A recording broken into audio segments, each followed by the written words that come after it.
Praise the lord. మన ప్రభు అయిన యేసుక్రీస్తు నామములో దేవుని బిడ్డలందరికీ వందనాలు. దినమంతయు దేవుని సన్నిధి మనందరికీ తోడే ఉండునుగాక. ఈ దినపు దేవుని మాట ద్వితీయోపదేశకాండం 32వ అధ్యాయము 39వ వాక్యాన్ని మనం ధ్యానం చేద్దాం. గాయపరుచువాడును స్వస్థపరుచువాడును నేనే, నా చేతుల నుండి విడిపించువాడెవడనూ లేడు. దేవుని బిడ్డలారా, ఈ వాక్య భాగాన్ని మనం గమనించినప్పుడు మనము సేవించే ప్రభువు, మనం ఆరాధించే దేవుడు గాయపరుచువాడును స్వస్థపరుచువాడినే ఉన్నాడు. గాయము అంటే పలు విధాలుగా గాయాలు ఉన్నాయి. ఆత్మ సంబంధంగా గాయములు ఉన్నాయి, భౌతికమైన శరీరానికి తగిలే గాయాలు ఉన్నాయి. దేవుని బిడ్డలారా, అయితే ఆ గాయములు కలగడానికి కారణం ఎవరు అని గమనిస్తే ప్రభు అంటారు, గాయపరుచువాడు నేనే.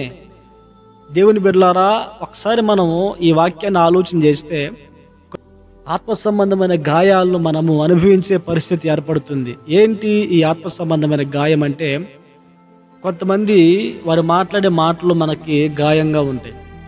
అలాగే కొంతమంది వారు ప్రవర్తించే ప్రవర్తన మన హృదయానికి ఒక గాయంలా ఉంటుంది.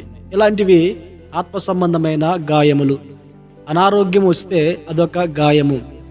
మన శరీరంలో బలహీనతలు ఏర్పడితే అదొక గాయము. అయితే ప్రభు అంటారు, ఈ గాయాలను చేసేది నేనే అని చెప్తూ,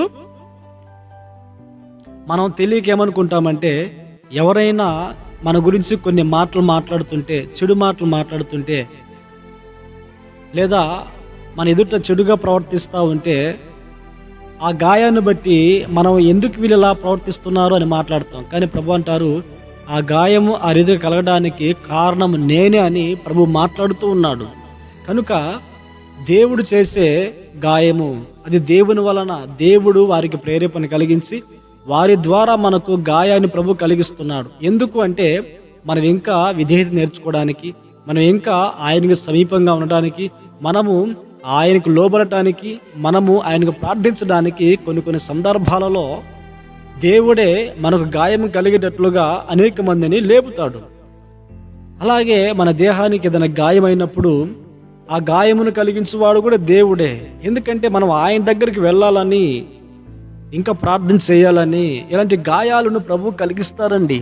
అయితే మనం గుర్తించాల్సింది ఇక్కడ ఏంటంటే, గాయపరిచిన దేవుడు ఆ గాయాన్ని స్వస్థపరుస్తాడు. దేవునికి మహిమ కలుగునుగాక.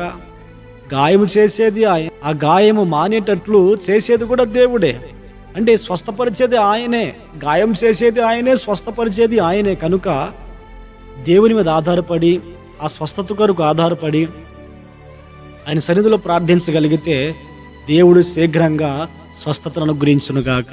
దేవుని బిడ్డలారా, ఈ వాక్యం వింటున్న నీవు దేహమందు గాయమై బాధపడుతున్నావా, లేకుంటే మరి ఆత్మ సంబంధమైన గాయాల చేత బాధపడుతున్నావా? ఏమో దేవుడే నీకు గాయాన్ని కలిగిస్తాడు, దేవుడే నీకు స్వస్థతను అనుగ్రహించునుగాక.